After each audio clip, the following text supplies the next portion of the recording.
ನಮಸ್ಕಾರ. ಮುಖ್ಯಾಂಶಗಳು. ಸಂಸತ್ತಿನ ಉಭಯ ಸದನಗಳಲ್ಲಿ ವಿರೋಧ ಪಕ್ಷಗಳಿಂದ ಮುಂದುವರೆದ ಗದ್ದಲ. ಲೋಕಸಭಾ ಕಲಾಪ 2 ಗಂಟೆಗೆ ಮುಂದೂಡಿಕೆ. ಪ್ರತಿಪಕ್ಷಗಳ ನಡವಳಿಕೆಗೆ ಪ್ರಧಾನಿ ಖಂಡನೆ. ಸಂಸದೀಯ ಕಲಾಪದಲ್ಲಿ ಸಕ್ರಿಯವಾಗಿ ಪಾಲ್ಗೊಳ್ಳುವುದು ಅತ್ಯವಶ್ಯ. ಪ್ರಹ್ಲಾದ್ ಜೋಶಿ. ರಾಜ್ಯದಲ್ಲಿ ಮುಂದುವರೆದ ವರ್ಷಧಾರೆ. ಪ್ರವಾಹ ಪರಿಸ್ಥಿತಿ ಎದುರಾಗುವ ಜಿಲ್ಲೆಗಳ ಅಧಿಕಾರಿಗಳೊಂದಿಗೆ ಇಂದು ಮುಖ್ಯಮಂತ್ರಿ ಮಹತ್ವದ ಸಭೆ. ಹಾಗೂ ಸಂಜೆ 4 ಗಂಟೆಗೆ ಪಿಯುಸಿ ಫಲಿತಾಂಶ ಘೋಷಣೆ. ಅಂತರ್ಜಾಲದಲ್ಲಿಯೂ ಫಲಿತಾಂಶ ಲಭ್ಯ.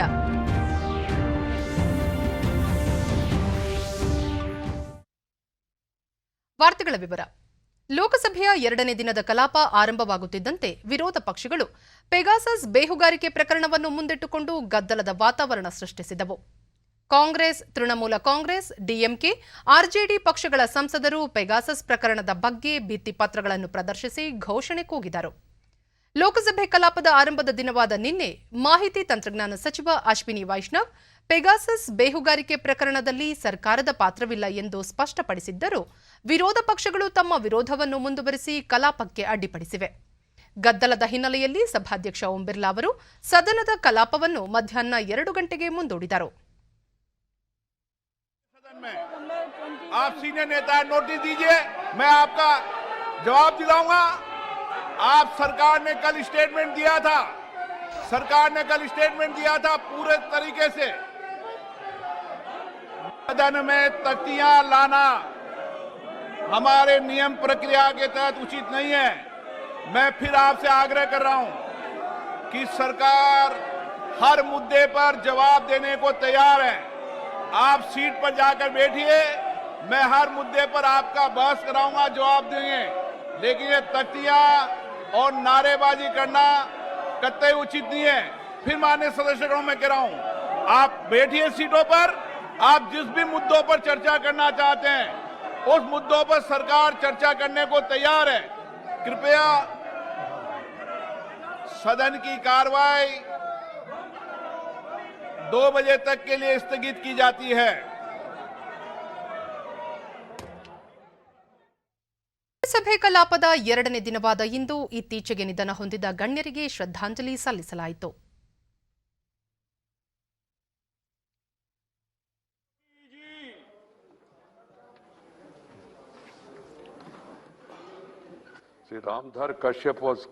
ನಂತರ ಕಾರ್ಯಕಲಾಪವನ್ನು ಮುಂದುವರೆಸಲು ಸಭಾಪತಿ ಮುಂದಾದಾಗ ವಿರೋಧ ಪಕ್ಷಗಳು ಪೆಗಾಸಸ್ ಬೇಹುಗಾರಿಕೆ ಪ್ರಕರಣದ ಕುರಿತು ಸರ್ಕಾರ ಚರ್ಚೆಗೆ ಅವಕಾಶ ನೀಡಬೇಕೆಂದು ಪಟ್ಟು ಹಿಡಿದು ಗದ್ದಲ ಆರಂಭಿಸಿದರು.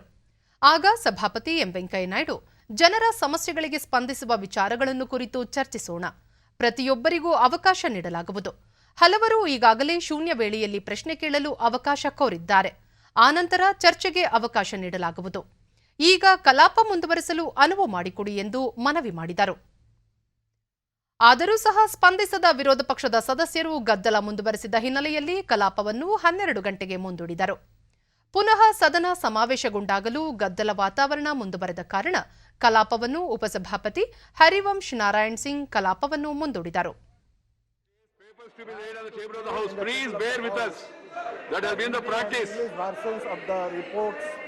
Numbers 36, 37 and 38 of the Public Accounts Committee 2021-22 as listed against my name in the today's list.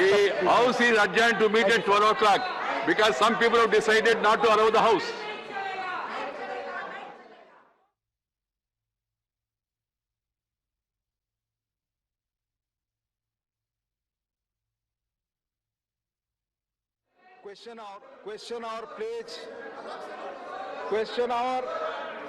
Question hour माननीय मेंबर्स का समय है. Question hour please. Question hour please. महत्वपूर्ण सूचना. सभी पक्ष आप क्वेश्चन आवर नहीं चलाना चाहते, कृपया महत्वपूर्ण सूचना मैं कह रहा हूं, आप सुने. Please go back to your seats. मैं खड़े होकर आग्रह कर रहा हूं, प्लीज जाए. माननीय सदस्यगण, महत्वपूर्ण सूचना मैं आपको दे रहा हूं। आप हाउस नहीं चलाना चाहते, पर कुछ देर पहले सभी पक्ष के माननीय नेतागण माननीय चेयरमैन से मिले थे और उन्होंने आम सहमति से यह तय किया बजे मिल रहे हैं और 1 बजे से कोविड पर सीधे बहस होगी। 1 बजे तक के लिए सदन स्थगित, 1 बजे तक के लिए सदन स्थगित। सप्लीमेंट्री बिजनेस भी आपको आ रहा है। धन्यवाद। ಮತ್ತೊಮ್ಮೆ 1 ಗಂಟೆಗೆ ಕಲಾಪ ಆರಂಭವಾದಾಗ ಪಿಯೂಷ್ ಗೋಯಲ್ ಸುಗಮ ಕಲಾಪದ ಪ್ರಾಮುಖ್ಯದ ಕುರಿತು ತಿಳಿಸಿದರು. ಈ ಮಧ್ಯೆ ಅವರು ದೇಶ ಕೋವಿಡ್ ಸಂದಿಗ್ಧತೆಗೆ ಎದುರಾಗಿದೆ, ಈ ಕುರಿತು ಚರ್ಚಿಸುವುದು ಇಂದಿನ ಆದ್ಯತೆಯಾಗಿದೆ ಎಂದು ಸಭೆಗೆ ತಿಳಿಸಿದರು. ಸಂಸತ್ ಕಲಾಪಕ್ಕೂ ಮುನ್ನ ಇಂದು ಭಾರತೀಯ ಜನತಾ ಪಕ್ಷದ ಸಂಸದೀಯ ಸಭೆ ನಡೆಯಿತು. ಸಭೆಯಲ್ಲಿ ಪ್ರಧಾನಿ ನರೇಂದ್ರ ಮೋದಿ, ಬಿಜೆಪಿ ರಾಷ್ಟ್ರೀಯ ಅಧ್ಯಕ್ಷ ಜೆಪಿ ನಡ್ಡಾ, ಸಚಿವರುಗಳಾದ ಅಮಿತ್ ಶಾ, ಪ್ರಹ್ಲಾದ್ ಜೋಶಿ, ರಾಜನಾಥ್ ಸಿಂಗ್ ಸೇರಿದಂತೆ ಮತ್ತಿತರರು ಉಪಸ್ಥಿತರಿದ್ದರು.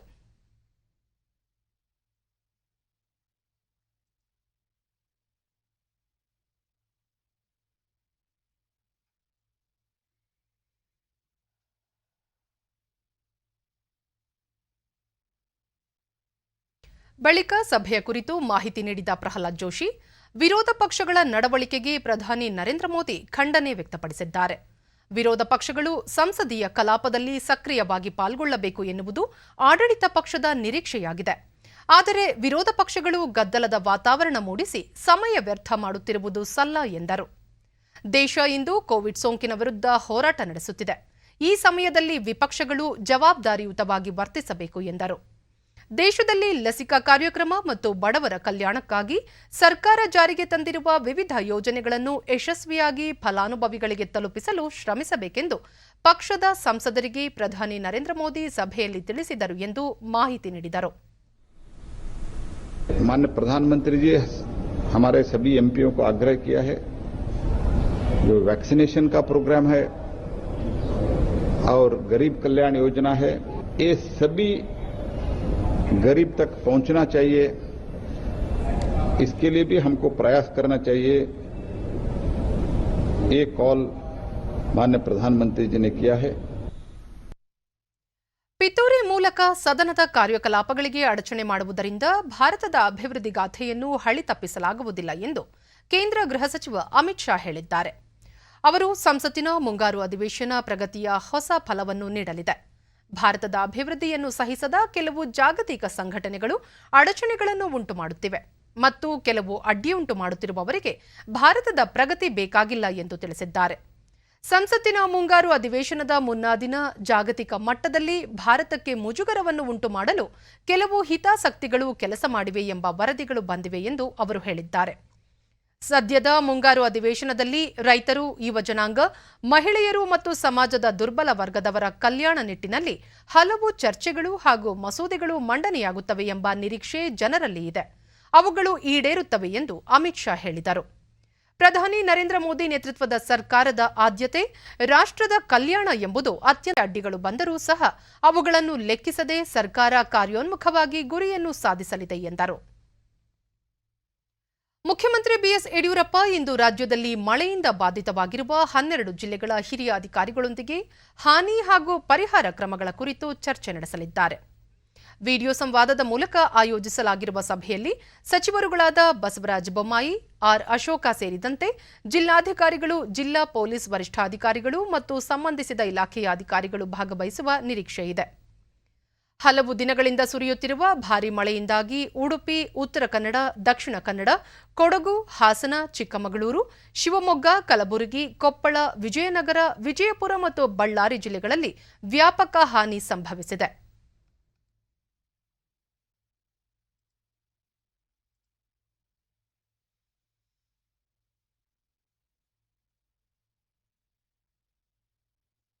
ಎರಡು 2020-21ನೇ ಸಾಲಿನ ದ್ವಿತೀಯ ಪಿಯುಸಿ ಫಲಿತಾಂಶ ಇಂದು ಸಂಜೆ 4 ಗಂಟೆಗೆ ಪ್ರಕಟವಾಗಲಿದೆ. ಪದವಿ ಪೂರ್ವ ಶಿಕ್ಷಣ ಇಲಾಖೆಯ ವೆಬ್ಸೈಟ್ http://krresults.nic.in ನಲ್ಲಿ ವಿದ್ಯಾರ್ಥಿಗಳು ತಮ್ಮ ನೋಂದಣಿ ಸಂಖ್ಯೆ ಬಳಸಿ ತಮ್ಮ ಫಲಿತಾಂಶವನ್ನು ಪಡೆಯಬಹುದಾಗಿದೆ. ಹೊಸ ಹಾಗೂ ಪುನರಾವರ್ತಿತ ವಿದ್ಯಾರ್ಥಿಗಳ ಫಲಿತಾಂಶ ಪ್ರಕಟವಾಗಲಿದ್ದು, ಕೋವಿಡ್ ಕಾರಣಕ್ಕೆ ಈ ಬಾರಿ ಪರೀಕ್ಷೆಯನ್ನು ರದ್ದುಪಡಿಸಿ ಅವರ ಎಸ್ಎಸ್ಎಲ್ಸಿ ಹಾಗೂ ಪಿಯುಸಿ ಪರೀಕ್ಷಾ ಫಲಿತಾಂಶ ಆಧರಿಸಿ ದ್ವಿತೀಯ ಪಿಯುಸಿ ಫಲಿತಾಂಶವನ್ನು ಪ್ರಕಟಿಸಲಾಗುತ್ತಿದೆ.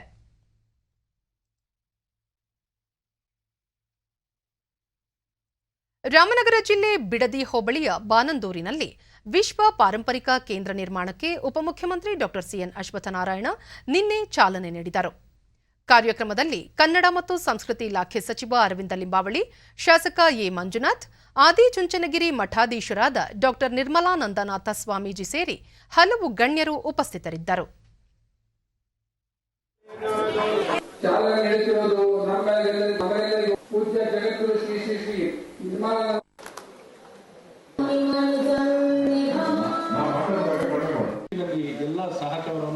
ನಂತರ ಅಶ್ವತ್ಥನಾರಾಯಣ ವಿವೇಕಾನಂದ ಅವರು ಸ್ಥಾಪಿಸಿರುವ ಬೇಲೂರು ಮಠದ ಮಾದರಿಯಲ್ಲಿಯೇ ಬಾನಂದೂರಿನಲ್ಲಿ ವಿಶ್ವ ಪಾರಂಪರಿಕ ಕೇಂದ್ರ ಸ್ಥಾಪಿಸಲಾಗುವುದು.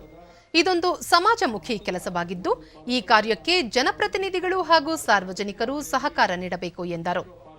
ಕೇಂದ್ರವನ್ನ ಇಲ್ಲೂ ಸಹ ಸ್ಥಾಪನೆಯನ್ನು ಮಾಡಬೇಕು ಅನ್ನುವಂಥ ಒಂದು ಕಲ್ಪನೆಯಲ್ಲಿ ಈ ಕಾರ್ಯಕ್ರಮವನ್ನು ಕೈಗೆತ್ತಿಕೊಳ್ಳಲಾಗಿದೆ. ಈ ದಿಕ್ಕಿನಲ್ಲಿ ಎಲ್ಲ ರೀತಿಯಾದಂತಹ ಪ್ರಯತ್ನಗಳನ್ನು ಮಾಡಿ ಮುಖ್ಯವಾಗಿ ವಿಶ್ವ ಪಾರಂಪರಿಕ ಮತ್ತು ಸಾಂಸ್ಕೃತಿಕ ಕೇಂದ್ರವನ್ನು ನಿರ್ಮಾಣ ಮಾಡಬೇಕಾಗಿದೆಯೋ ಅದನ್ನು ಮಾಡಬೇಕಾಗಿದ್ರೆ ಏನನ್ನೆಲ್ಲ ಮಾಡಬೇಕಾಗಿದೆ ಅನ್ನುವಂಥ ಕಲ್ಪನೆ ತಮ್ಮಲ್ಲೂ ಸಹ ಅದು ಆಲೋಚನೆಯನ್ನು ಮಾಡಬೇಕು. ಆ ದಿಕ್ಕಿನಲ್ಲಿ ಎಲ್ಲರೂ ಪ್ರಯತ್ನವನ್ನು ಮಾಡಿದಾಗ ಮಾತ್ರ ಒಂದು ಉತ್ತಮವಾಗಿ ಒಂದು ಕೇಂದ್ರವನ್ನು ನಿರ್ಮಾಣ ಮಾಡಲಿಕ್ಕೆ ಸಾಧ್ಯ. ಸಚಿವ ಅರವಿಂದ ಲಿಂಬಾವಳಿ ಆದಿಚುಂಚನಗಿರಿ ಕ್ಷೇತ್ರ ಶಿಕ್ಷಣ ಮತ್ತು ಆರೋಗ್ಯ ವಲಯದಲ್ಲಿ ಅಪಾರ ಸೇವೆ ಸಲ್ಲಿಸುತ್ತಿದೆ. ಬಾಲಗಂಗಾಧರನಾಥ ಸ್ವಾಮೀಜಿ ಅವರ ನೆನಪಿಗಾಗಿ ಬಾನಂದೂರಿನಲ್ಲಿ ವಿಶ್ವ ಪಾರಂಪರಿಕ ಕೇಂದ್ರ ಸ್ಥಾಪನೆಗಾಗಿ ಸರ್ಕಾರ 25 ಕೋಟಿ ರೂಪಾಯಿ ಅನುದಾನ ನೀಡಿದೆ ಎಂದು ತಿಳಿಸಿದರು. ಸುಮಾರು ಈಗಾಗಲೇ ಬಿಡುಗಡೆ ಮಾಡಿದ್ರು. ಆ ಹಣ ಸಾಕಾಗುವುದಿಲ್ಲ ನನಗೂ ಗೊತ್ತಿದೆ. ಆ ಹಣಕ್ಕೆ 25 ಕೋಟಿ ಆದ್ಮೇಲೆ ಸಾಕಾಗೋದು ಗೊತ್ತಿದೆ. ಹಾಗಾಗಿ ಜನ ನೀವೆಲ್ಲ ಕೈ ಜೋಡಿಸ್ತಿದೆ ಅನ್ನುವಂಥ ವಿಶ್ವಾಸವೂ ಇದೆ. ನಮ್ಮ ಊರಿನ ಹುಡುಗರು ಡಾಕ್ಟರ್ ನಿರ್ಮಲಾನಂದನಾಥ ಸ್ವಾಮೀಜಿ ವಿಶ್ವ ಪಾರಂಪರಿಕ ಕೇಂದ್ರ ಸ್ಥಾಪನೆಗೆ ಗ್ರಾಮದ ಯುವಜನತೆ ಉತ್ಸುಕರಾಗಿ ಕೆಲಸ ಮಾಡುತ್ತಿದ್ದಾರೆ. ಅವರ ಕಲ್ಪನೆಯ ಮೇರೆಗೆ ಯೋಜನೆ ರೂಪಿಸಲಾಗಿದೆ ಎಂದರು. ಇವತ್ತು ನೀವೇನಿಲ್ಲಿ ನೋಡಿದ್ರಲ್ಲ ದೊಡ್ಡ ಸ್ಕ್ರೀನ್ ನಲ್ಲಿ ಪ್ಲಾನ್, ಇದು ನನ್ನ ಕಲ್ಪನೆಯೂ ಅಲ್ಲ. ನಮ್ಮ ಈ ಊರಿನ ಯುವಕರು ಆ ರೀತಿ ಆಗಬೇಕು ಅಂತ ಅಂದ್ಕೊಂಡದರ ಪರಿಣಾಮವಾಗಿ ಅಷ್ಟೊಂದು ಚೆನ್ನಾಗಿ ಬಂದಿದೆ. ಎಲ್ಲ ಕೊಡುಗೆ ಮತ್ತು ಆ ಕಲ್ಪನೆ ನಮ್ಮ ಊರಿನ ಹುಡುಗರಿಗೆ ಹೋಗಬೇಕು. ಹಾಗಾಗಿ ಅವರಿಗೆ we should be grateful to our youth of this. ಇತಿಹಾಸ ಪ್ರಸಿದ್ಧ ಪ್ರವಾಸಿ ತಾಣಗಳಾದ ತಲಕಾಡು, ಸೋಮನಾಥಪುರ, ಮುಡುಕುತೊರೆಗೆ ಪ್ರವಾಸೋದ್ಯಮ ಸಚಿವ ಸಿಪಿ ಯೋಗೇಶ್ವರ್ ನಿನ್ನೆ ಭೇಟಿ ನೀಡಿ ಮೂಲ ಸೌಕರ್ಯದ ಬಗ್ಗೆ ಪರಿಶೀಲನೆ ನಡೆಸಿದರು.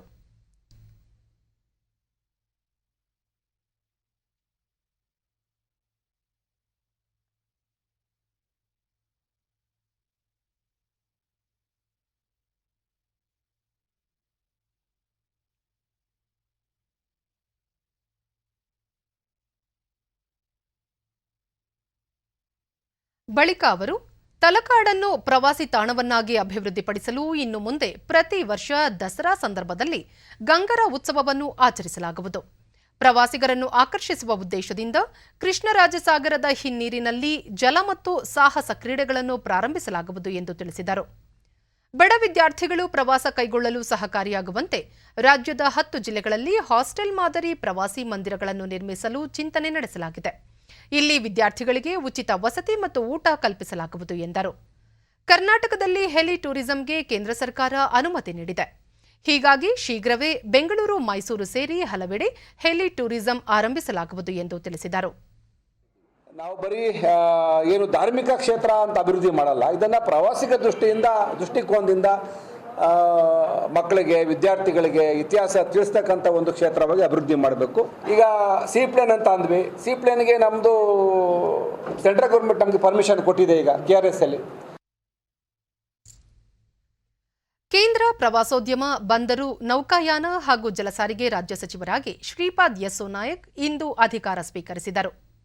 ಈ ಹಿಂದೆ ಆಯುಷ್ ಸಚಿವರಾಗಿ ಕಾರ್ಯನಿರ್ವಹಿಸಿದ್ದ ಶ್ರೀಪಾದ್ ನಾಯಕ್ ಅವರಿಗೆ ಸಂಪುಟ ಪುನಾರಚನೆ ನಂತರ ಮಹತ್ವದ ಖಾತೆಗಳನ್ನು ನೀಡಲಾಗಿದೆ. ಅಧಿಕಾರ ಸ್ವೀಕರಿಸಿದ ಬಳಿಕ ಅವರು ಪ್ರಧಾನಿ ಅವರ ಆಶಯಗಳಿಗೆ ಪೂರಕವಾಗಿ ಕಾರ್ಯನಿರ್ವಹಿಸಲಾಗುವುದು. ಜನರ ಆಶೋತ್ತರಗಳನ್ನು ಈಡೇರಿಸಲು ಕಾರ್ಯಯೋಜನೆ ರೂಪಿಸಲಾಗಿದೆ ಎಂದರು.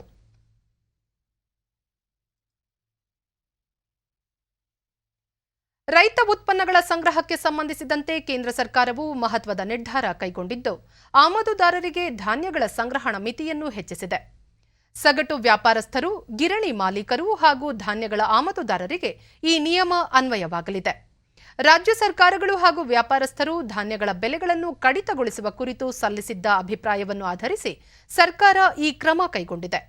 ಈ ಮಧ್ಯೆ ಗ್ರಾಹಕ ವ್ಯವಹಾರಗಳ ಸಚಿವಾಲಯದ ವೆಬ್ ಪೋರ್ಟಲ್ನಲ್ಲಿ ಈ ಹಿಂದಿನಂತೆ ತಮ್ಮಲ್ಲಿರುವ ಧಾನ್ಯಗಳ ಸಂಗ್ರಹಣಾ ಮಾಹಿತಿಯನ್ನು ಅಂತರ್ಜಾಲದಲ್ಲಿ ಒದಗಿಸಬೇಕು ಎಂದು ತಿಳಿಸಿದೆ. ಧಾನ್ಯಗಳ ಸಂಗ್ರಹ ಮಿತಿ, ತೊಗರಿಬೇಳೆ, ಉದ್ದಿನಬೇಳೆ, ಕಡಲೆಬೇಳೆ, ಅವರೆ ಬೇಳೆಗಳಿಗೆ ಈ ನಿಯಮ ಅನ್ವಯಿಸಲಿದೆ.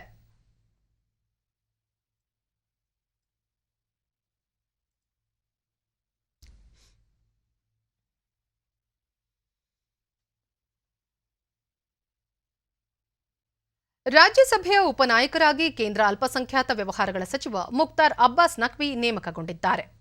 ಈವರೆಗೆ ವಾಣಿಜ್ಯ ಮತ್ತು ಕೈಗಾರಿಕಾ ಸಚಿವ ಪಿಯೂಷ್ ಗೋಯಲ್ ರಾಜ್ಯಸಭೆಯ ಉಪನಾಯಕರಾಗಿದ್ದರು. ಆ ಜವಾಬ್ದಾರಿಯನ್ನು ನಖ್ವಿ ಅವರಿಗೆ ವಹಿಸಲಾಗಿದೆ. ಮುಖ್ತಾರ್ ಅಬ್ಬಾಸ್ ನಖ್ವಿ ಅವರು ತಮ್ಮ ಟ್ವೀಟ್ ಸಂದೇಶದಲ್ಲಿ ಮೇಲ್ಮನೆಯ ಉಪನಾಯಕರ ಹೊಣೆಗಾರಿಕೆಯನ್ನು ನೀಡಿರುವುದಕ್ಕಾಗಿ ಪ್ರಧಾನಿ ನರೇಂದ್ರ ಮೋದಿ ಹಾಗೂ ಬಿಜೆಪಿ ರಾಷ್ಟ್ರೀಯ ಅಧ್ಯಕ್ಷ ಜೆಪಿ ನಡ್ಡಾ ಅವರಿಗೆ ಧನ್ಯವಾದಗಳನ್ನು ಸಲ್ಲಿಸಿದ್ದಾರೆ. ಆಷಾಢ ಏಕಾದಶಿ ಹಿನ್ನೆಲೆಯಲ್ಲಿ ದೇಶದ ಹಲವು ದೇವಾಲಯಗಳಲ್ಲಿ ವಿಶೇಷ ಪೂಜಾ ಕೈಂಕರ್ಯಗಳನ್ನು ಆಯೋಜಿಸಲಾಗಿದೆ. ಪುರಿಯ ಜಗನ್ನಾಥ ವಿಠಲ ಮಂದಿರದಲ್ಲಿ ವಿಶೇಷ ಅಲಂಕಾರ ಹಾಗೂ ಪೂಜೆ ನಡೆಯಿತು.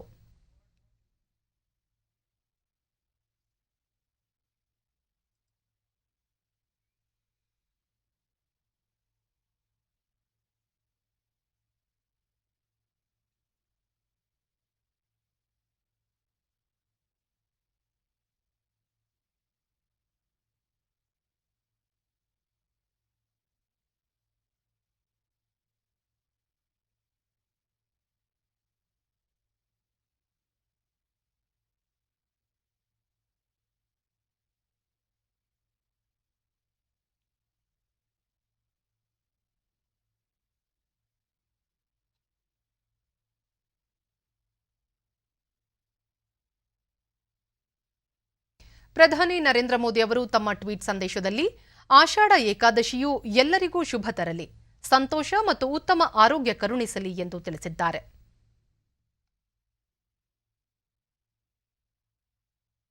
ಪ್ರಧಾನಿ ನರೇಂದ್ರ ಮೋದಿ ಅವರ ಜನಪ್ರಿಯ ಮಾಸಿಕ ಮನ್ ಕಿ ಬಾತ್ ಕಾರ್ಯಕ್ರಮ ಆರಂಭವಾದಾಗಿನಿಂದ ಇಲ್ಲಿಯವರೆಗೆ ಸುಮಾರು 30.80 ಕೋಟಿ ಆದಾಯವನ್ನು ಗಳಿಸಿದೆ.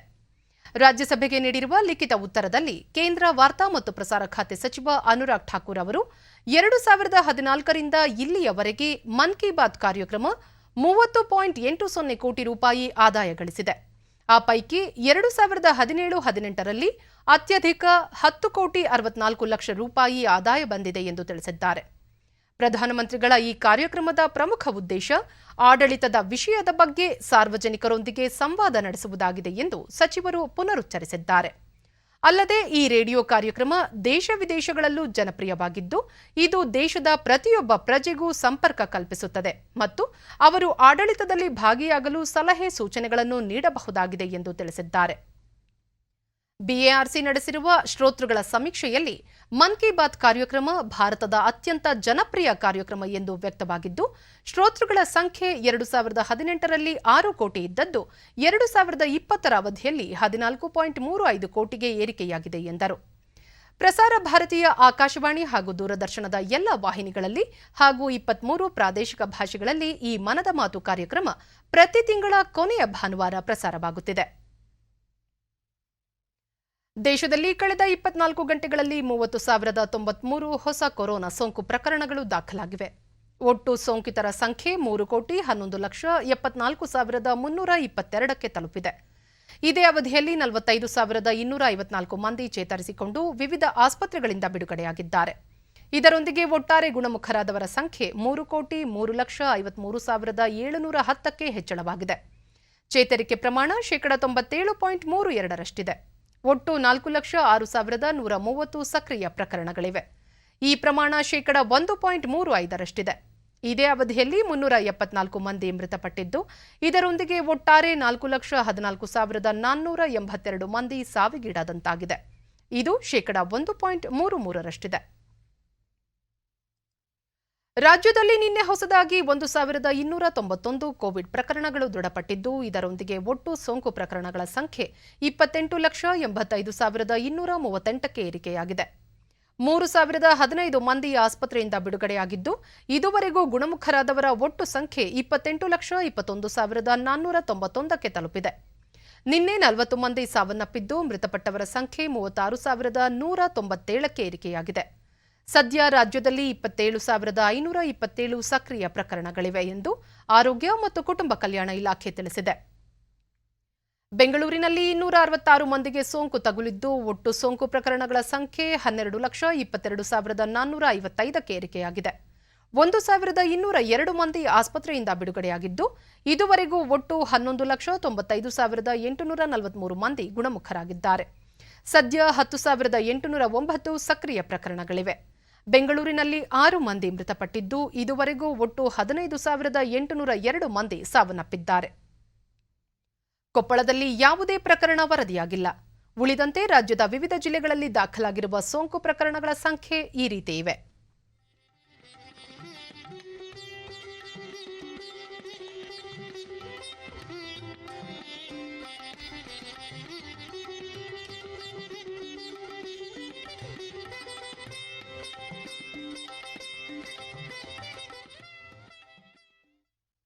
ಕೋವಿಡ್-19 ಲಸಿಕೆ ಅಭಿವೃದ್ಧಿಪಡಿಸಲು ಸುಮಾರು 9 ಖಾಸಗಿ ಕಂಪನಿಗಳಿಗೆ ಕೇಂದ್ರ ಸರ್ಕಾರ ಹಣಕಾಸು ನೆರವು ನೀಡಿದೆ. ಹಣಕಾಸು ಖಾತೆ ರಾಜ್ಯ ಸಚಿವ ಪಂಕಜ್ ಚೌಧರಿ ಲೋಕಸಭೆಗೆ ನೀಡಿರುವ ಲಿಖಿತ ಉತ್ತರದಲ್ಲಿ ಈ ವಿಷಯ ತಿಳಿಸಿ, ಜೈವಿಕ ತಂತ್ರಜ್ಞಾನ ಇಲಾಖೆ ಕೋವಿಡ್-19 ಲಸಿಕೆ ಅಭಿವೃದ್ಧಿಗೆ ಖಾಸಗಿ ಸಂಶೋಧನಾ ಸಂಸ್ಥೆಗಳು ಹಾಗೂ ಕಂಪನಿಗಳಿಗೆ ಆರ್ಥಿಕ ನೆರವನ್ನು ಒದಗಿಸಿದೆ. ಒಟ್ಟು 489 ಕೋಟಿ ರೂಪಾಯಿ ಹಂಚಿಕೆ ಮಾಡಲಾಗಿತ್ತು. ಆ ಪೈಕಿ 148 ಕೋಟಿ ರೂಪಾಯಿಗಳನ್ನು ಈಗಾಗಲೇ ವಿತರಿಸಲಾಗಿದೆ ಎಂದು ಹೇಳಿದ್ದಾರೆ. 2021-22ನೇ ಸಾಲಿನ ಕೇಂದ್ರ ಬಜೆಟ್ನಲ್ಲಿ ಕೋವಿಡ್-19 ಲಸಿಕೀಕರಣಕ್ಕಾಗಿ ಒಟ್ಟು 35,000 ಕೋಟಿ ರೂಪಾಯಿಗಳನ್ನು ತೆಗೆದಿರಿಸಲಾಗಿತ್ತು. ದೇಶದಲ್ಲಿ ಲಸಿಕೆ ಅಭಿಯಾನ ವಿಶೇಷವಾಗಿ ಮುಂದುವರೆದಿದೆ. ಇದರ ಪರಿಣಾಮ ವಿಶ್ವದಲ್ಲೇ ಅತಿ ಹೆಚ್ಚು ಲಸಿಕೆ ನೀಡಿರುವ ದೇಶಗಳ ಪೈಕಿ ಭಾರತ ಮುಂಚೂಣಿಯಲ್ಲಿದೆ. ಇದುವರೆಗೆ ದೇಶಾದ್ಯಂತ ಒಟ್ಟು 41,18,46,401 ಮಂದಿಗೆ ಲಸಿಕೆ ನೀಡಲಾಗಿದೆ. ನಿನ್ನೆ ಒಂದೇ ದಿನ 52,67,309 ಮಂದಿಗೆ ಲಸಿಕೆ ನೀಡಲಾಗಿದೆ ಎಂದು ಕೇಂದ್ರ ಆರೋಗ್ಯ ಸಚಿವಾಲಯ ತಿಳಿಸಿದೆ. ದೇಶದಲ್ಲಿ ಕೊರೋನಾ ಮಾದರಿಗಳ ಪರೀಕ್ಷಾ ಸಾಮರ್ಥ್ಯದಲ್ಲಿ ನಿರಂತರವಾಗಿ ಹೆಚ್ಚಳ ಮಾಡಲಾಗುತ್ತಿದ್ದು, ಇದುವರೆಗೆ ಒಟ್ಟು 44,73,41,133 ಮಂದಿಗೆ ಕೊರೋನಾ ಮಾದರಿ ಪರೀಕ್ಷೆ ನಡೆಸಲಾಗಿದೆ. ನಿನ್ನೆ ಒಂದೇ ದಿನ 17,92,336 ಮಂದಿಯ ಮಾದರಿ ಪರೀಕ್ಷಿಸಲಾಗಿದೆ ಎಂದು ಭಾರತೀಯ ವೈದ್ಯಕೀಯ ಸಂಶೋಧನಾ ಮಂಡಳಿ ಐಸಿಎಂಆರ್ ತಿಳಿಸಿದೆ. ಕೇಂದ್ರ ಸರ್ಕಾರ ಇದುವರೆಗೂ ರಾಜ್ಯ ಮತ್ತು ಕೇಂದ್ರಾಡಳಿತ ಪ್ರದೇಶಗಳಿಗೆ ಸುಮಾರು 42,15,00,000 ಡೋಸ್ ಲಸಿಕೆಯನ್ನು ಪೂರೈಸಿದೆ. ಇನ್ನು 71,40,000 ಡೋಸ್ಗಳ ಪೂರೈಕೆ ಕಾರ್ಯ ಪ್ರಗತಿಯಲ್ಲಿದೆ ಎಂದು ಕೇಂದ್ರ ಆರೋಗ್ಯ ಸಚಿವಾಲಯ ತಿಳಿಸಿದೆ. ಸಾರ್ವತ್ರಿಕ ಲಸಿಕೀಕರಣದ ಹೊಸ ಹಂತವು ಜೂನ್ 21ರಿಂದಲೇ ಆರಂಭವಾಗಿದ್ದು, ದೇಶಾದ್ಯಂತ ಕೋವಿಡ್-19 ಲಸಿಕಾ ವ್ಯಾಪ್ತಿ ವಿಸ್ತರಿಸಲು ಸರ್ಕಾರ ಬದ್ಧವಾಗಿದೆ. ಲಸಿಕಾ ಅಭಿಯಾನಕ್ಕೆ ಅಗತ್ಯವಿರುವ ಲಸಿಕೆಗಳನ್ನು ಪೂರೈಸಲಾಗುವುದು ಎಂದು ಸಚಿವಾಲಯ ಮಾಹಿತಿ ನೀಡಿದೆ. ಶ್ರೀಕೃಷ್ಣನ ಆಡುಂಬೋಲ ಉಡುಪಿಯ ಅಷ್ಟಮಠಗಳಲ್ಲಿ ಪಾಲಿಮಾರು ಮಠವೂ ಒಂದು. ಈ ಪವಿತ್ರ ಭೂಮಿಯಲ್ಲಿ ಚಿತ್ರಾಲಯ ಎಂಬ ಕಲಾ ಗ್ಯಾಲರಿಯೂ ಇದೆ. ಮಣ್ಣಿನ ಮುದ್ದೆಗೆ ಜೀವ ತುಂಬಿ ಸುಂದರ ಬೊಂಬೆಗಳನ್ನು ಮಾಡಿ ಒಪ್ಪ ಹೋರಣವಾಗಿ ಜೋಡಿಸಿಟ್ಟಿದ್ದಾರೆ. ಕಣ್ಮನ ಸೆಳೆಯುವ ಈ ಆವೆ ಮಣ್ಣಿನ ಕಲಾಕೃತಿಗಳ ಸೃಷ್ಟಿಕರ್ತ ವೆಂಕಿ ಪಲಿಮಾರ್ ಇವರ ಕುರಿತು ಒಂದು ವರದಿ ಇಲ್ಲಿದೆ. ಕಣ್ಣು ಹಾಯಿಸಿದರೂ ಹಚ್ಚ ಹಸಿರು, ಆಹ್ಲಾದಕರ ಹವಾಮಾನ, ಸುಂದರವಾದ ಪುಟ್ಟ ಊರು. ಇಲ್ಲಿರುವ ಚಿತ್ರಾಲಯ ಎಂಬ ಕಲಾ ಗ್ಯಾಲರಿ ಈಗ ಆಕರ್ಷಣೆಯ ಕೇಂದ್ರ ಬಿಂದು. ಈ ಪುಟ್ಟ ಕಲಾ ಭಂಡಾರದಲ್ಲಿ ಕಣ್ಣು ಹಾಯಿಸಿದ ಕಡೆಯಲ್ಲೆಲ್ಲ ನಾನಾ ಬಗೆಯ ಮಣ್ಣಿನ ಬೊಂಬೆಗಳೇ ಗೋಚರ. ರಂಗದ ಮೇಲೆ ಅಬ್ಬರಿಸಿ ಅಣಿಯಾಗಲು ವೇಷ ತೊಡುತ್ತಿರುವ ರಾಕ್ಷಸ ವೇಷಧಾರಿ, ಭಜನೆ ಮಾಡುತ್ತಿರುವ ಪಂಡರಾಪುರಕ್ಕೆ ಹೊರಟ ಭಕ್ತರ ದಂಡು, ಓದುತ್ತಾ ನಿದ್ದೆಗೆ ಜಾರಿದ ಎಳೆಯ ಮಕ್ಕಳು, ತನ್ಮಯತೆಯಿಂದ ಕುಳಿತ ಲಂಬಾಣಿ ಮಹಿಳೆಯರು, ಗಣಪತಿ, ಕುದುರೆ, ನಂದಿ, ಮರ, ಗಿಡ, ನಾಯಿ ಮೊದಲಾದ 100 ಕಲಾಕೃತಿಗಳು ಜೀವಕಳೆಯೊಂದಿಗೆ ಇಲ್ಲಿ ಕಂಗೊಳಿಸುತ್ತಿವೆ. ಚಿತ್ರಾಲಯದ ಒಳ ಹೊರಗೆ ಎಲ್ಲಿ ನೋಡಿದರೂ ಕಲಾಕೃತಿಗಳೇ ಕಾಣುತ್ತವೆ. ಹೊಸ ಬಗೆಯ ಈ ಕುಂಭಕಲೆ ಸಹಜವಾಗಿಯೇ ಎಲ್ಲರ ಗಮನ ಸೆಳೆಯುತ್ತಿದೆ.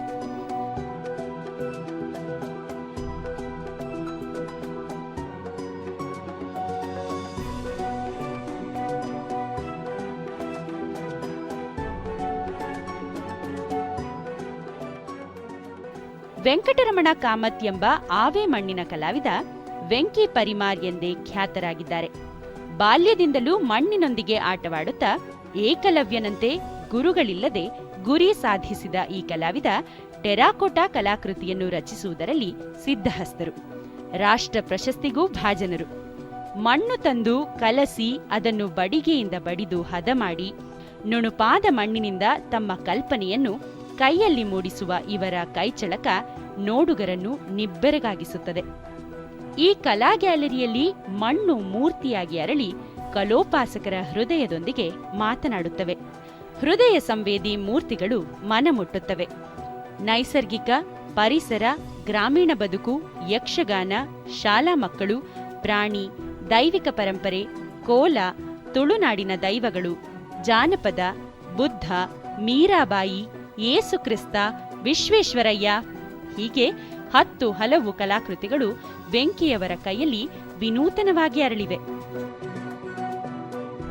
ವೃತ್ತಿಯಲ್ಲಿ ಡ್ರಾಯಿಂಗ್ ಅಧ್ಯಾಪಕರಾಗಿರುವ ವೆಂಕಿ ಶಾಲೆಯ ಮಕ್ಕಳಿಗೆ ಕಲೆಯ ಪಾಠ ಹೇಳುತ್ತಾರೆ.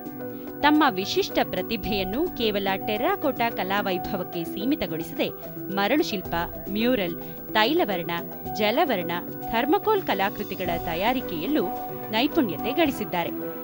ಇವರ ಅಸಾಧಾರಣ ಪ್ರತಿಭೆ, ಕಲ್ಪನೆಗಳು ಎಲ್ಲರ ಮನಸೆಳೆಯುತ್ತಿವೆ. ಈ ಜೇಡಿ ಮಣ್ಣಿನ ಕಲಾಕೃತಿಗಳನ್ನು ರಚಿಸುವ ದೇಶದ ಕೆಲವೇ ಕಲಾವಿದರಲ್ಲಿ ಅಗ್ರಗಣ್ಯ ಪಂಕ್ತಿಯಲ್ಲಿ ನಿಲ್ಲುತ್ತಾರೆ ವೆಂಕಿ. ಪರಿಸರಕ್ಕೆ ಪೂರಕವಾದ ನೈಸರ್ಗಿಕ ಬಣ್ಣಗಳನ್ನು ಉಪಯೋಗಿಸಿ ಕಲಾಕೃತಿಗಳನ್ನು ರಚಿಸುವುದು ಮತ್ತೊಂದು ವಿಶೇಷ. ಈ ಪರಂಪರೆ ಮುಂದುವರಿಯಬೇಕು ಎಂದು ವೆಂಕಿಯವರು ತಮ್ಮ ಕಲಾ ಗ್ಯಾಲರಿಯಲ್ಲಿ ಮಣ್ಣಿನ ಕಲೆಯ ತರಬೇತಿಯನ್ನೂ ನೀಡುತ್ತಾರೆ. ಆಸಕ್ತಿ ಇರುವ ಮಕ್ಕಳಿಗೆ ಉಚಿತವಾಗಿ ಈ ಕಲೆಯನ್ನು ಹೇಳಿಕೊಡುತ್ತಾರೆ. ಇವರ ಕೀರ್ತಿ ಕಡಲಾಚೆಗೂ ಹಬ್ಬಿದ್ದು ದೇಶ ವಿದೇಶಗಳಿಂದ ಹಲವರು ಇಲ್ಲಿ ಬಂದು. ದೇಶಾದ್ಯಂತ ಮುಂಗಾರು ಮಳೆ ಬಿರುಸಾಗಿದ್ದು ರಾಜಧಾನಿ ದೆಹಲಿ ಸೇರಿದಂತೆ ಹಲವು ರಾಜ್ಯಗಳಲ್ಲಿ ಭಾರೀ ಮಳೆಯಾಗುತ್ತಿದೆ.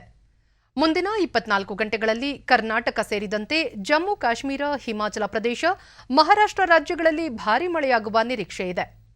ಮಹಾರಾಷ್ಟ್ರದ ಮುಂಬೈ, ಪುಣೆ, ರಾಯಗಢ ಜಿಲ್ಲೆಗಳಲ್ಲಿ ತೀವ್ರ ಮಳೆ ಸುರಿಯುತ್ತಿದೆ. ಮಹಾರಾಷ್ಟ್ರದಲ್ಲಿ ಮುಂದಿನ 24 ಗಂಟೆಗಳಲ್ಲಿ ರೆಡ್ ಅಲರ್ಟ್ ಸೂಚನೆ ನೀಡಲಾಗಿದೆ. ಉತ್ತರ ಪ್ರದೇಶದ ಹಲವು ಭಾಗಗಳಲ್ಲಿ ಭಾರೀ ಮಳೆಯಾಗುತ್ತಿದ್ದು ಪ್ರವಾಹ ಪರಿಸ್ಥಿತಿ ಎದುರಾಗುವ ಸಾಧ್ಯತೆ ಇದ್ದು ರಾಷ್ಟ್ರೀಯ ವಿಪತ್ತು ನಿರ್ವಹಣಾ ಪಡೆ ನಿಗಾ ವಹಿಸಿದೆ. ಈ ಮಧ್ಯೆ ಕರ್ನಾಟಕದ ಹಲವು ಜಿಲ್ಲೆಗಳಲ್ಲಿ ಉತ್ತಮ ಮಳೆಯಾಗುತ್ತಿದ್ದು ಮುಂದಿನ 24 ಗಂಟೆಗಳ ಕಾಲ ಬೆಂಗಳೂರು, ತುಮಕೂರು, ಹಾಸನ ಸೇರಿದಂತೆ ಕೆಲ ಜಿಲ್ಲೆಗಳಲ್ಲಿ ಹವಾಮಾನ ಇಲಾಖೆ ಆರೆಂಜ್ ಅಲರ್ಟ್ ಘೋಷಿಸಿದೆ. ಬಿಹಾರದ ಉತ್ತರ ಭಾಗದಲ್ಲಿ ಪ್ರವಾಹದಿಂದ ಜನಜೀವನ ಅಸ್ತವ್ಯಸ್ತವಾಗಿದೆ ಎಂದು ವರದಿಯಾಗಿದೆ. ಕ್ರಿಕೆಟ್. ಭಾರತ ಮತ್ತು ಶ್ರೀಲಂಕಾ ನಡುವಿನ 2ನೇ ಏಕದಿನ ಪಂದ್ಯ ಕೊಲಂಬೋದ ಆರ್ ಪ್ರೇಮದಾಸ ಕ್ರೀಡಾಂಗಣದಲ್ಲಿ ಇಂದು ನಡೆಯಲಿದೆ. ಪಂದ್ಯ ಭಾರತೀಯ ಕಾಲಮಾನ ಮಧ್ಯಾಹ್ನ 3ಕ್ಕೆ ಆರಂಭವಾಗಲಿದೆ. 3 ಪಂದ್ಯಗಳ ಸರಣಿಯಲ್ಲಿ ಭಾರತ ಈಗಾಗಲೇ ಮೊದಲ ಪಂದ್ಯವನ್ನು 7 ವಿಕೆಟ್ಗಳಿಂದ ಗೆದ್ದು 1-0 ಮುನ್ನಡೆ ಗಳಿಸಿದ್ದು ಸರಣಿ ಗೆಲ್ಲುವ ತವಕದಲ್ಲಿದೆ. ಆತಿಥೇಯ ಶ್ರೀಲಂಕಾ ಕೂಡ ಮೊದಲ ಪಂದ್ಯದ ಸೋಲಿನಿಂದ ಹೊರಬರಲು ಹವಣಿಸುತ್ತಿದೆ. 3ನೇ ಏಕದಿನ ಪಂದ್ಯ ಇದೇ 23ರಂದು ನಡೆಯಲಿದೆ. ಇದೇ 25ರಿಂದ ಉಭಯ ತಂಡಗಳು 3 ಟಿ20 ಪಂದ್ಯಗಳನ್ನಾಡಲಿವೆ. ಕೊನೆಯಲ್ಲಿ ಮತ್ತೊಮ್ಮೆ ಮುಖ್ಯಾಂಶಗಳು.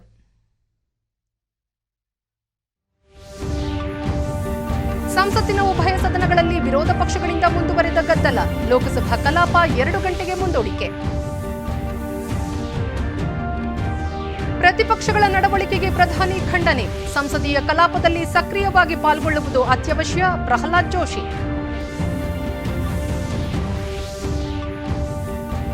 ರಾಜ್ಯದಲ್ಲಿ ಮುಂದುವರೆದ ವರ್ಷಧಾರೆ. ಪ್ರವಾಹ ಪರಿಸ್ಥಿತಿ ಎದುರಾಗುವ ಜಿಲ್ಲೆಗಳ ಅಧಿಕಾರಿಗಳೊಂದಿಗೆ ಇಂದು ಮುಖ್ಯಮಂತ್ರಿ ಮಹತ್ವದ ಸಭೆ. ಸಂಜೆ 4 ಗಂಟೆಗೆ ಪಿಯುಸಿ ಫಲಿತಾಂಶ ಘೋಷಣೆ. ಅಂತರ್ಜಾಲದಲ್ಲಿಯೂ ಫಲಿತಾಂಶ ಲಭ್ಯ.